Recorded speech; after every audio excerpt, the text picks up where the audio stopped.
Good morning and welcome to Gospel Bytes. We're coming live from the Diocesan Shrine of and Parish of St. Teresa of the Child Jesus here in, I think it's Antipolo, Rizal in the Philippines.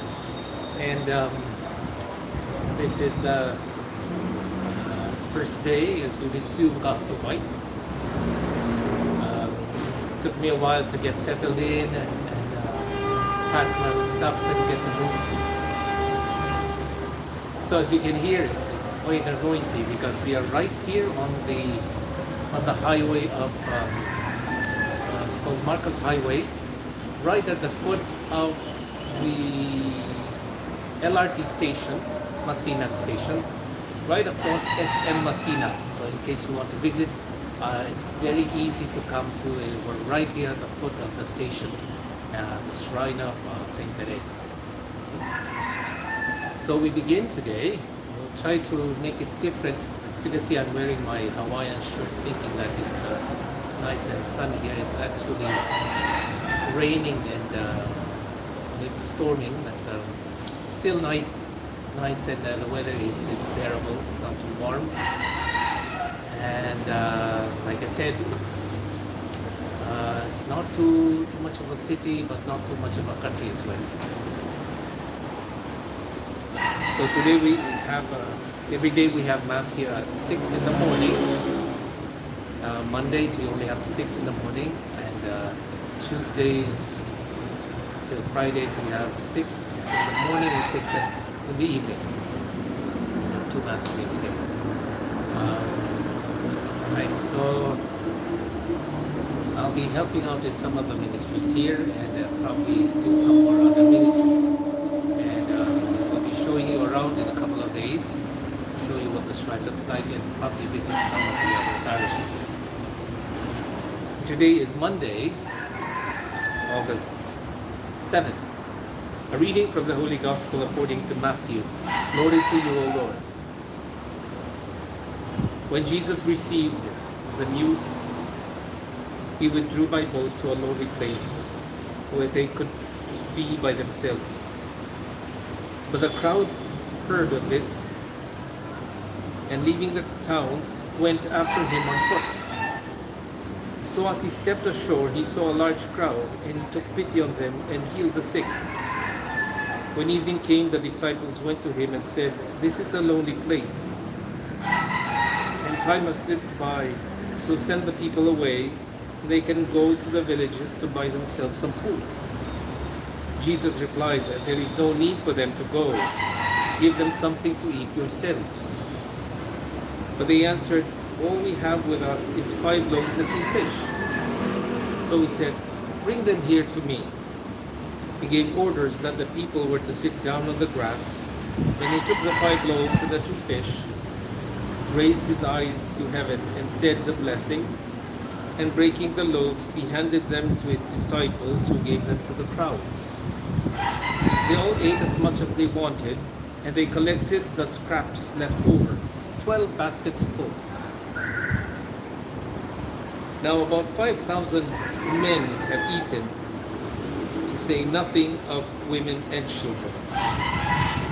The Gospel of the Lord. Praise to you, Lord Jesus Christ. Jesus was talking about, here it said, when Jesus received the news. What news was that? That was the martyrdom of St. John the Baptist. St. John was just beheaded, and so he went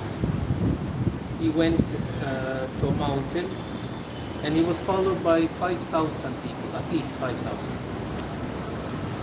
Now, when evening came, they were hungry. And his disciples said, "Well, we should send them home. We have nothing to feed them. What are we going to feed these people? 5,000 of them." And Jesus said, "You give them something to eat." And they gave him the 5 loaves and 2 fish. So Jesus was presented with his problem. They're hungry. But Jesus turned around and said, "You fix the problem. You give whatever you can, and I will make sure that everything will be enough." And this reminds me of the gospel. This gospel reminds me of the time when God called me to the priesthood. When my job was to look for priests who would celebrate Mass in our little village. And time again it was getting difficult because there was a shortage of priests. Even priests who were studying, doing their post-college studies, and all those who are teaching seminaries. There was one weekend when I could not find a priest. And so I went to this church, this seminary, and they had a chapel, a large chapel. And I asked the Lord, why don't you send us good and holy priests? There's a shortage of priests, and the priests who you send us are sometimes they're not that good. And then God told me the same thing that He told His disciples. Why don't you give me good holy priest? So He turns around and gives us the solution to that problem. Maybe the solution to that problem involves you and I. The Mass is not just us watching the sacrifice of Jesus on the cross. We are called to sacrifice ourselves as well.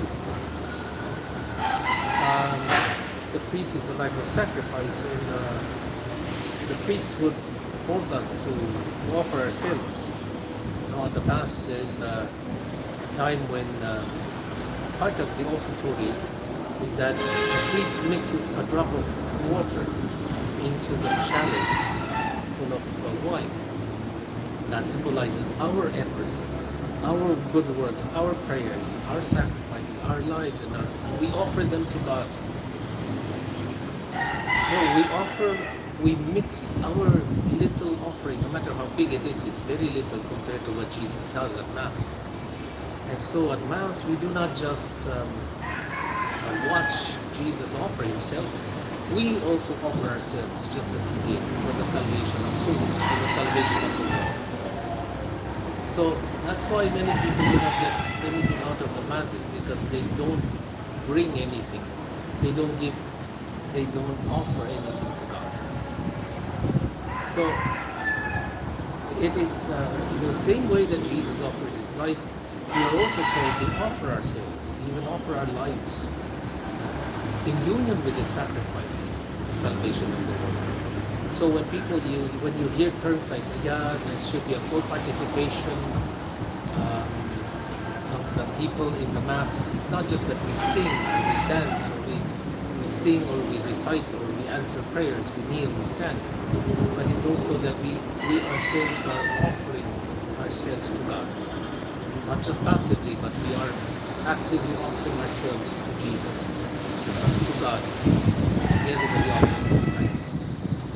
So if you do that, you will see that the Mass becomes so different, because you're also offering yourself and ourselves to God.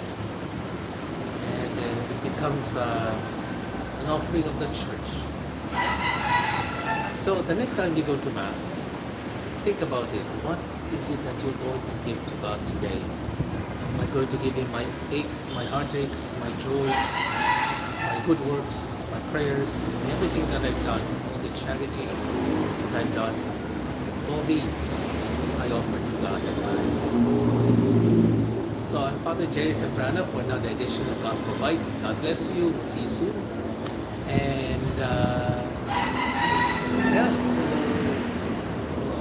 I'll share with you more about this sabbatical year that I've taken. So we'll see you soon, and the Lord bless you.